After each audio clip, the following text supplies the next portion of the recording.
Hidden away high above the University of London is a library that few ever get to see. Its books explore stories so strange they make even the most sceptical at least wonder. They are stories that we can't explain. We can merely present the evidence and leave you to make up your own minds. There is no doubt at all, however, in the minds of the people who claim to have gone through these experiences. They are ordinary people. They come from ordinary places. Their stories are certainly strange. But are they true?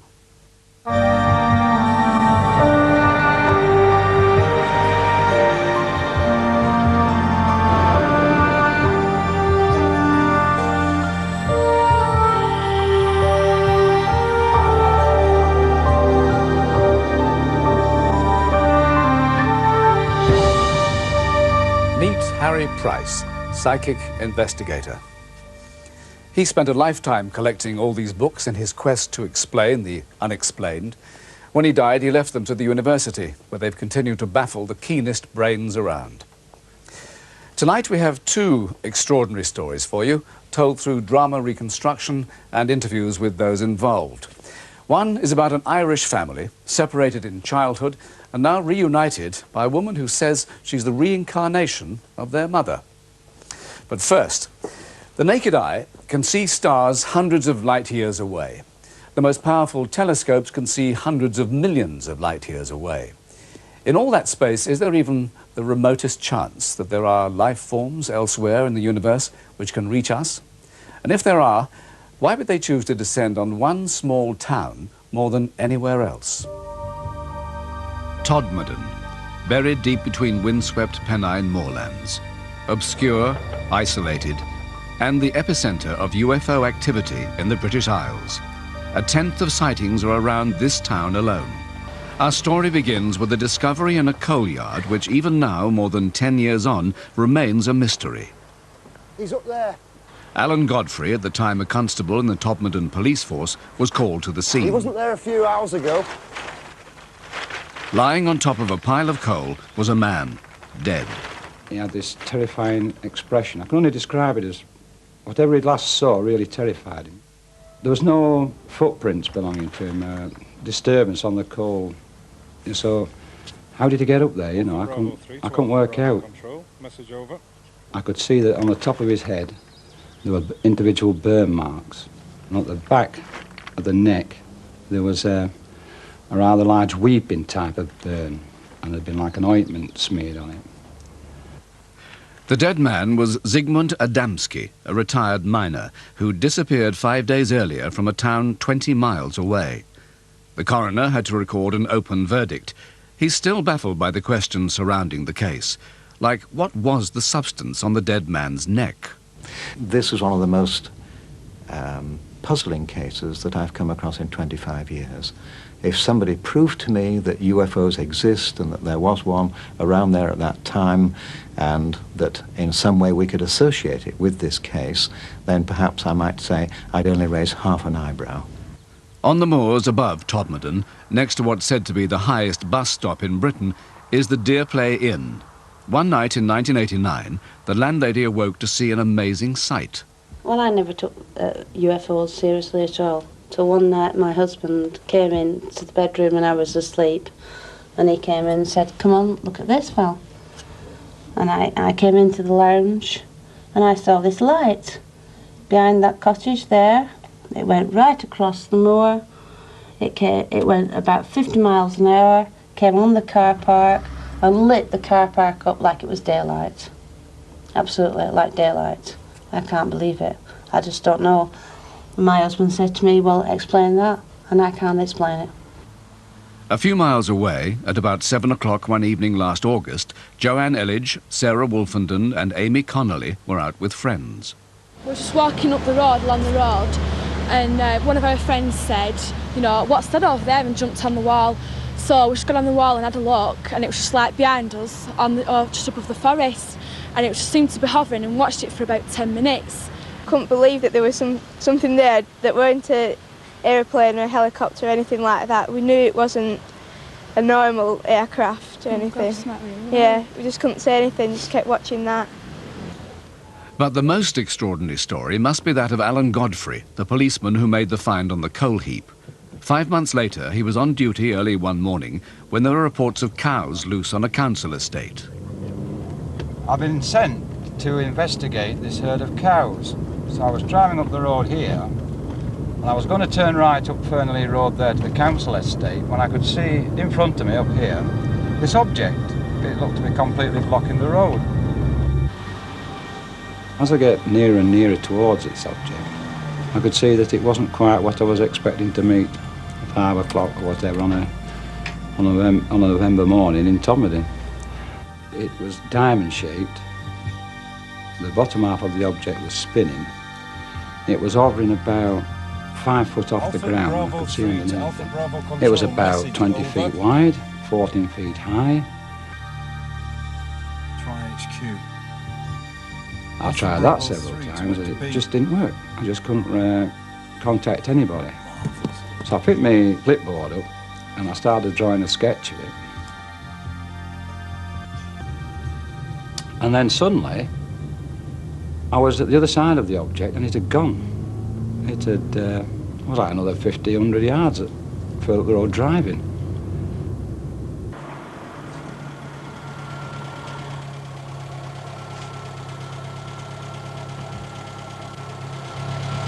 What's up? You're not going to believe what I've just seen. What? Get in. Okay.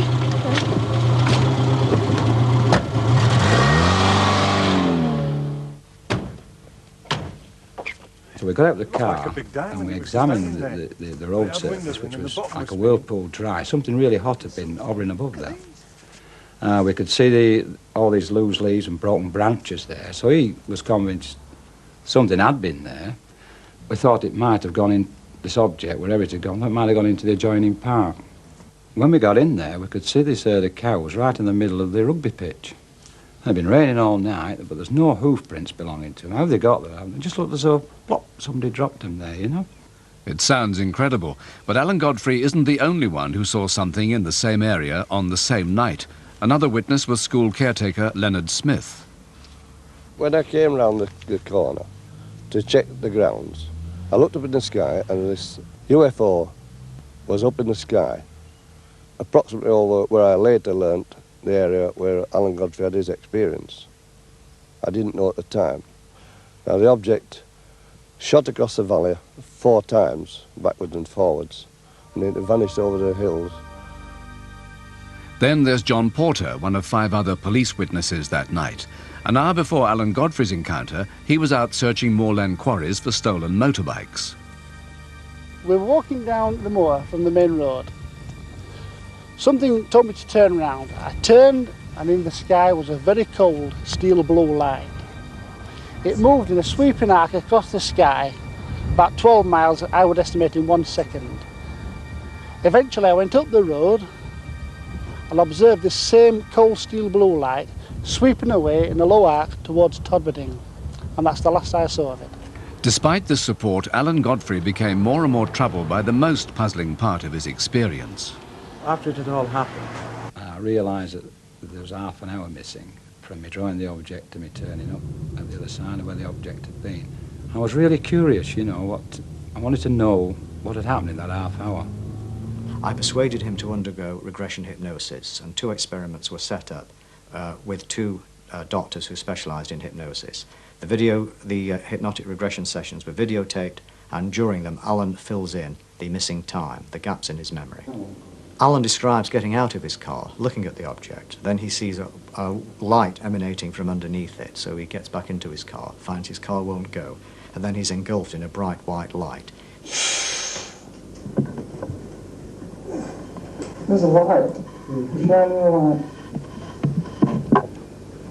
He appears to lose consciousness. He says everything is black. He then wakes up in a room where he sees a tall man. He's also surrounded by 6 small robots. Pardon? It's not horrible. Who's horrible? There. Who's they? I want to talk about them. He's made the subject of some sort of pseudo-medical examination. In due course, he's put back in his car. After my initial sighting, I did read quite a few science fiction books, and it is quite possible that that part of the hypnotic regressions has got jumbled up in my mind. But I must stress that I did see a UFO that night. Make no mistake about that. I definitely saw what I saw, and nobody on this earth will ever tell me any different. So, are the people of Todmorden receiving visits from outer space? The town now has its own observatory with telescopes trained on the skies. We recently had reports of lights moving around in the sky which turned out to be nothing more than a local laser show. Also, we have to be rather cautious because we live under the flight path of two major airports, Heathrow and Manchester, and locally Manchester is a problem in as much as we have lights coming in on incoming aircraft which give the impression of UFOs in the sky. It was not an aircraft. I got into my van and made radio inquiries regarding this. I still saw the blue light in the sky. I made inquiries with the Army, the RAF, the Civil Aviation Authority, and nothing was in the sky at that time. A less conventional theory is that the geology of the area can produce strange sights. There are many reservoirs and quarries in the Todmorden area, and the local rock has a high concentration of quartz crystals. Scientists have found that this can produce an electrical signal, and on a grand scale this might turn out to be glowing masses of energy which can be seen as UFOs. I saw what I saw. That object was real. If I'd have got out of the car and thrown a brick at it, it would have gone bang. Strangely enough, even the scientists are now coming round to the view that the people of Todmorden are seeing something. Two friends and I were observing and saw an object which had classic flying saucer shape. We checked to make sure that the telescope we were originally using didn't have optical defects, and there was no problem there. Much as it's difficult to believe that it was of extraterrestrial origin, to this date we have no rational scientific explanation for what it was. Before his close encounter, PC Alan Godfrey had been injured on duty. A hospital consultant said he'd be unable to have any more children. After his experience, the effects were reversed, and Alan Godfrey had a son.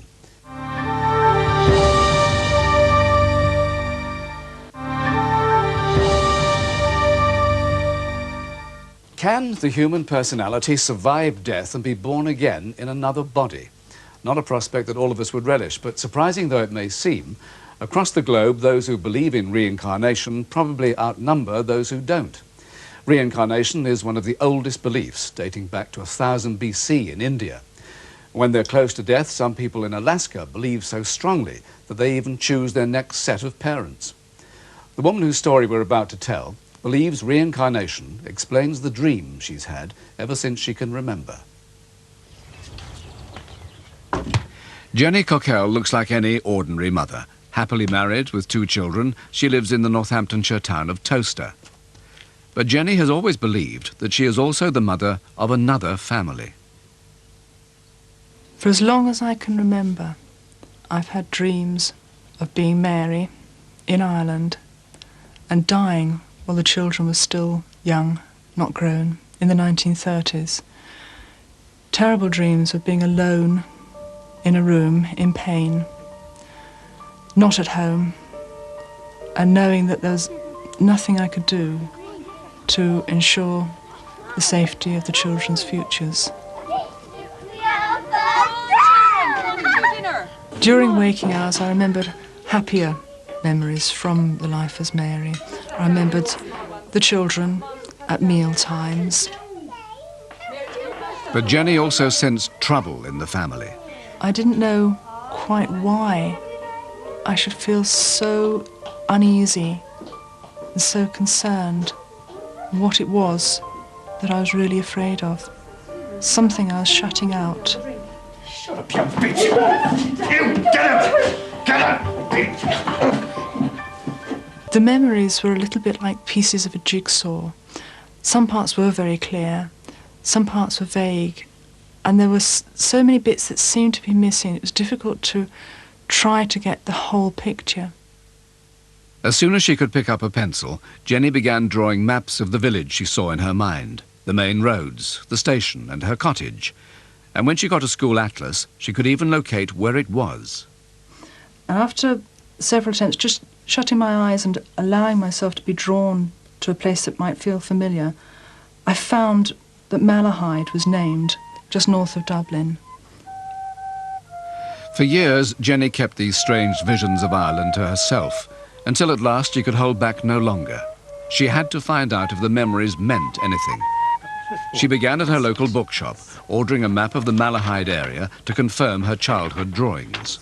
The maps matched, for Jenny a first glimmer of proof. Now she needed more, and tried hypnosis to plumb her deeper memories. And just drift away.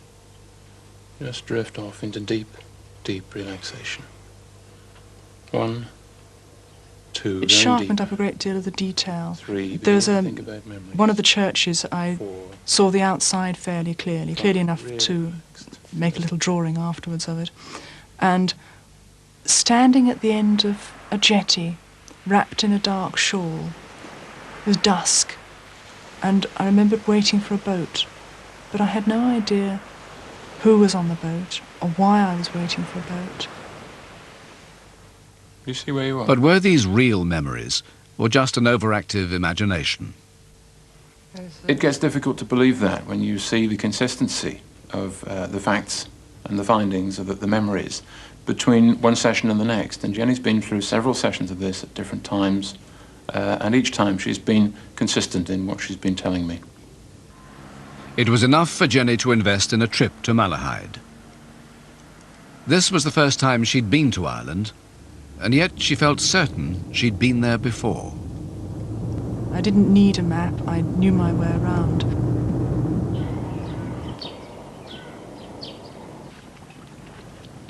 I tried to find somebody who might remember the family, who might remember the children. Back in England, Jenny received a letter from an old man in Malahide. Relating to the mother who died in the 1930s, she was Mrs. Sutton. After her death, the children were sent to orphanages. It was the breakthrough Jenny needed. She was able to get a copy of Mary Sutton's death certificate, and from an orphanage came the first names of her children. An appeal in an Irish newspaper then produced a telephone number for the oldest boy, Sonny.